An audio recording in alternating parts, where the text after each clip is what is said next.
Welcome to another World of Warcraft Cataclysm beta video.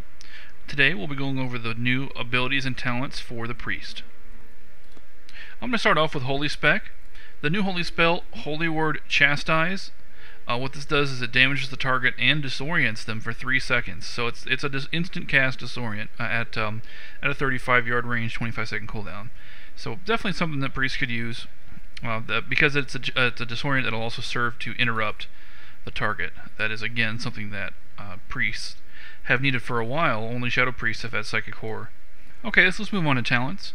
There's really only one significant talent change. I mean, there's some little changes here and there, but there's one that really stands out that we need to go over, and it's Chakra and Revelations. Yeah, look at that wall of text. So I'll try to explain this as best as I can. Chakra is a buff you cast on yourself, and that changes depending on what spell you cast right after. So if you cast Heal, Renew, Prayer of Healing, or Smite, it will change the buff to a different kind of buff, and they all do different things here, okay?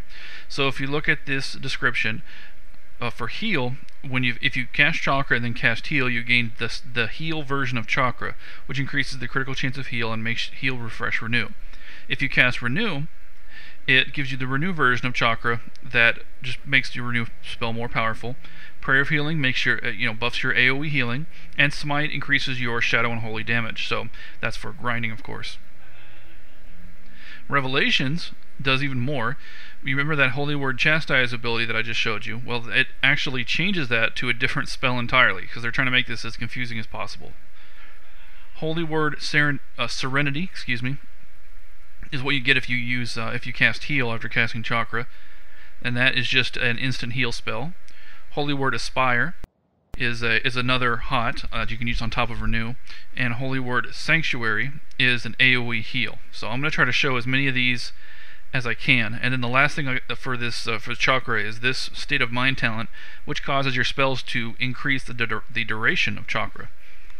So this should be interesting.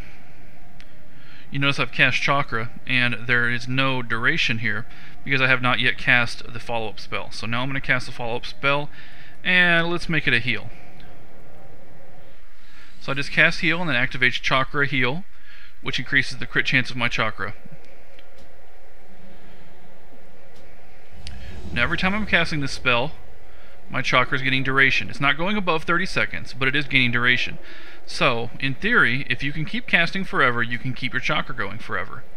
There's no limit to the amount of times you can refresh the duration. You just can't go over 30 seconds at once, if that makes sense. I also want to show you Echo of Light. I just want to wait until we had some healing going. It's a hot that is applied automatically every time you heal. You see how the amount of healing keeps changing on the tooltip? It's because it's based on the amount that you heal for. It's an automatic hot, and it's just something you get for free for being Holy Spec. It's not even a talent. Alright, now let's check out Smite. I mentioned that I was showing the heal was refreshing Chakra. Well, Smite refreshes it as well, but I have to reapply it. So let me just reapply Chakra. It says a 1 minute cooldown, so you can only change every 1 minute. I should specify that. First of all, let me fear this guy. And now I just smited, so I got the Chakra Smite. Now, the Renew version of Chakra is nothing special, so I'm going to show you the version with Prayer of Healing. Cast Chakra, cast Prayer of Healing, and you get Chakra, Prayer of Healing. Now, what it does is reduce the cooldown and all that stuff, so now your Holy Word Sanctuary, your Holy Word Chastise becomes Holy Word Sanctuary, which creates this little circle of healing. So anyone who stands in here will just get free heals. It's just kind of like the Shaman's, what's it called? The Shaman's Healing Rain. Alright, now let's move on to Shadow. I want to show you the mastery because this is something unique here. You have a small percentage chance every time you cast one of your main Shadow damage spells, specifically Shadow Word Pain and Mind Flay, to grant a Shadow Orb. Okay, and this is like a buff you get. You can get 3 of them stacked at once, and they just increase the damage of your Mind Blast and your Mind Spike. And I'm going to show you Mind Spike in a second. And just adding more mastery just increases the damage. So, very useful mastery that you want to make sure that you have, but it's passive, so you don't have to worry about it. Mind Flay now you get automatically just from speccing in a Shadow. Alright, now for that new spell I mentioned, Mind Spike. This is a spammable shadow damage spell, and it also increases the critical strike chance of your next Mind Blast by 30% plus times 3, because it stacks 3 times.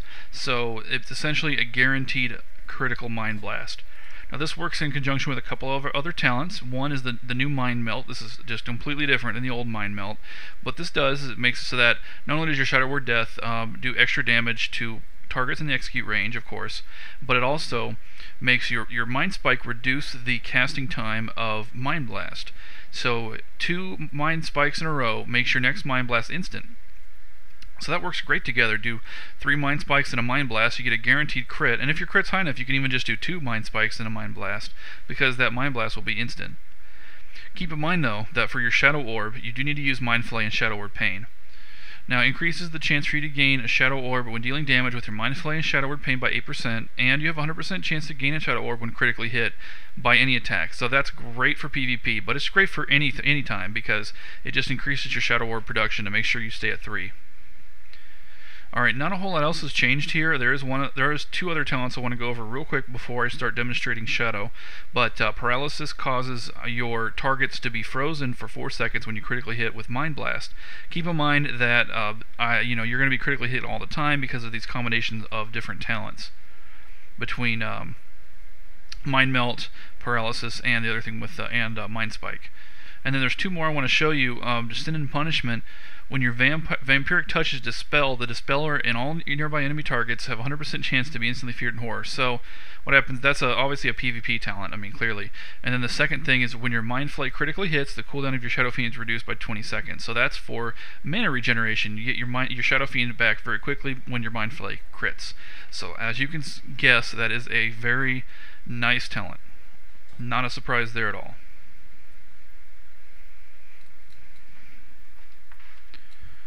So let's watch our spells in action here.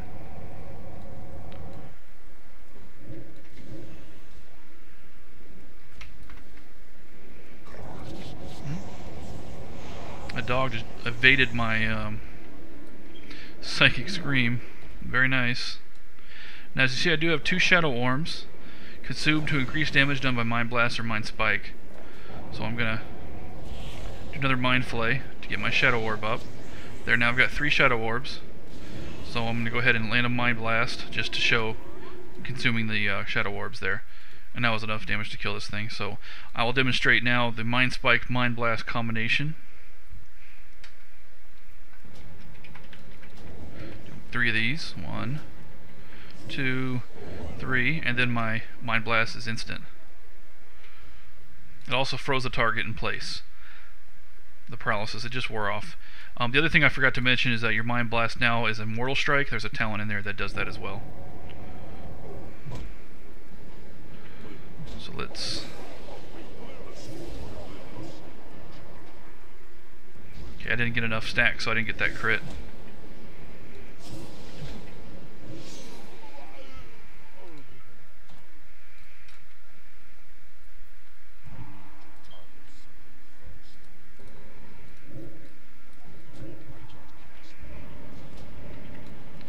I'm going to spam Mind Spikes on this guy. On my Shadow Fiend. Gets me mana back. Okay, I just did 3 Mind Spikes in a row. So my instant Mind Blast crit him and paralyzed him for 4 seconds. Last but not least, it's time for the Discipline, Abilities, and Talents. I'm recording this in Oldham, by the way. I just moved to a different spot. Alright, now for the new Discipline abilities, there's a couple of things. The first one, which is interesting, is Inner Will. This is a competition buff with Inner Fire. You have Inner Will, Inner Fire. You have to choose which one to use. Inner Will is gives you a small bonus to your running speed and reduces the mana cost of instant cast spells. I guess this is for PvP. I'm not sure. I mean, I really think that Inner Fire is just better.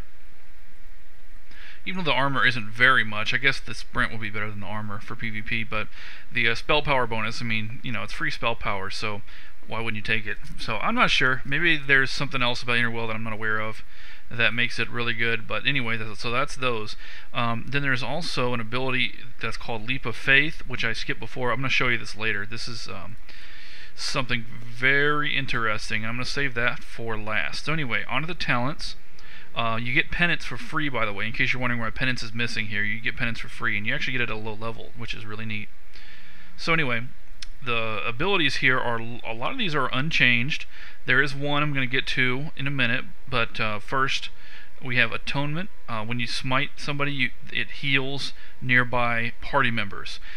This is great for grouping, especially for grouping and leveling. I mean, this is really nice, but it's useful almost anywhere that you're going to be smiting. I know with Discipline, you know, it's a healing tree, you're not going to be doing a lot of smiting, but you know, some of these are here for leveling and grinding. Next we have Strength of Soul. When you heal a target with your heal spell, the duration of the weakened soul debuff on the target is reduced by 4 seconds. So you use Power Word Shield, then you spam heal, and then you can use Power Word Shield again sooner. Pretty nice.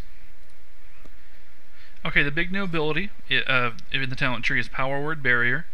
It is an AoE, and it basically creates a big barrier that absorbs damage to anyone who's standing in the AoE, and also allows you to attack without being interrupted by damage, or cast spells rather.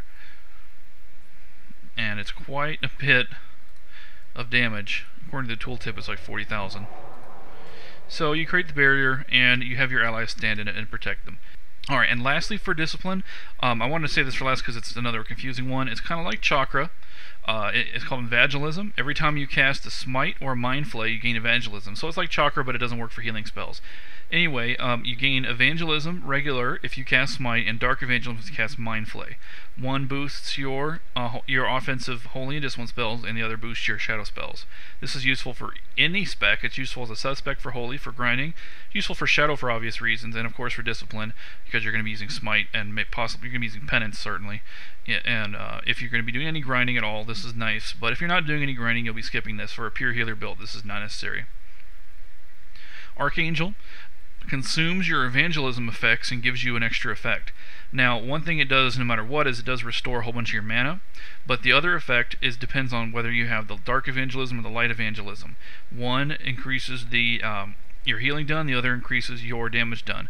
So what you can do is, you know, let's say you use Smite a whole bunch of times to build up your evangelism, then use Archangel to get your mana back and to give you healing bonus so that you can heal yourself up after a fight. So let's see this in action.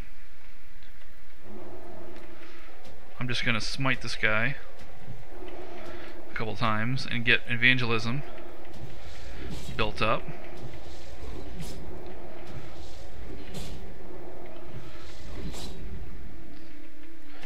Shield to protect myself there.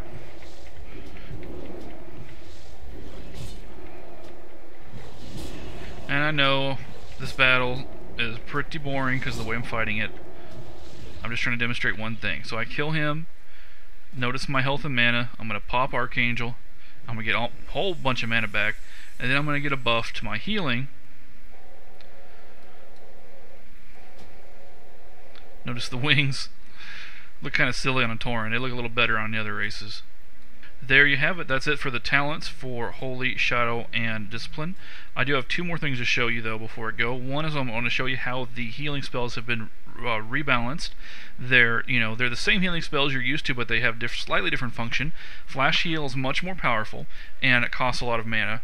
Greater Heal is, the same old self. It's a slow heal that hits for a large amount, but then Regular Heal is in between. It's a slow heal that heals for a small amount, but costs almost no mana. It's a very efficient heal. If you look at shamans, they have the same kind of rebalance. Druids have the same kind of rebalance. So this is a universal thing they're doing for healers now. Okay, I promised you I was going to show you one last spell. This is going to be Leap of Faith. You pull the spirit of the friendly party, blah blah blah, instantly moving directly in front of you. That's exactly what it sounds like. So I found some person out here in Oldham to test this with. So I'm going to just select my party member, and I'm going to click the button and yoink, right over to him. How cool is that? That is amazing for raids and groups. I've always wanted something like this, and it almost makes me want to just roll a priest for Cataclysm just so I can cast it on people to grief them. It's going to be a lot of fun. So, thanks for watching, and I'll see you at the next video.